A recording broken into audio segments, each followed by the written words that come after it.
Have you ever gone through a time where you felt like you were just so frustrated by your restoration business you didn't know what to do, and maybe even had the thought, maybe this is too broke to fix? I hope not, but if you have, I'm going to tell you a story, an encouraging story that one of my clients shared with me, and I've got 5 tips for you, 5 things that they put into place to really start to turn things around. In the meantime, if you don't know who I am, my name is Scott Miller. I'm the owner of thegrowthleague.com. And I'm making these videos because I'm passionate about helping owners to get more profitable, to reduce the chaos, and to build a business they can sell for a lot of money someday when they decide it's time to move on. Okay, so here's the story. A client says to me, "Hey Scott, I don't know if you know, but 6 months ago, I had this feeling like maybe my business was too broke to fix." Now, I knew he was frustrated. I knew we were working on things to help him improve the business, but I didn't know he was this frustrated. So here's what happened. He started to express this to the team, and 2 leaders stepped up, really took charge, and really started to make progress. And I'm going to give you a list of 5 things that they did. And even if you pick one of these and implement it, it'll be a start.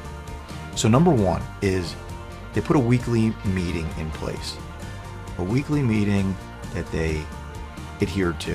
It wasn't just they would meet if they weren't that busy, or they would meet if somebody didn't make an appointment at that time to go see a customer. They committed to a weekly meeting. Number 2, they built a scorecard. A scorecard with the most important numbers, 2 to 5 numbers for every person in the business. So it was very easy at a glance for everybody to know what was on track in the business and what was off track. The third thing was intentional problem solving. What I mean by that is, a lot of times we talk about problems, we vent about problems, we complain about problems, but there's no action taken, there's no commitment towards solving the problem. So they made a commitment to be really intentional about problem solving, even if it was just identifying one next step to try to move things forward. The next thing, number 4, goal review. So not only did they set goals, a lot of times people will set goals, especially at the end of the year, and then lose sight of them. What they do as part of their meeting rhythm is review their monthly and quarterly goals.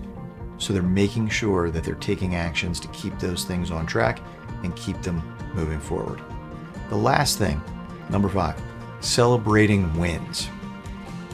Even if it's acknowledging a team member, a little pat on the back for a job well done, just that recognizing and complimenting somebody for going above and beyond, or even just doing a really good job of what their job is.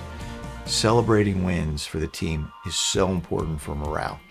So those are the 5 things: weekly meeting rhythm, having a scorecard, intentional problem solving, goal review, and then celebrating wins.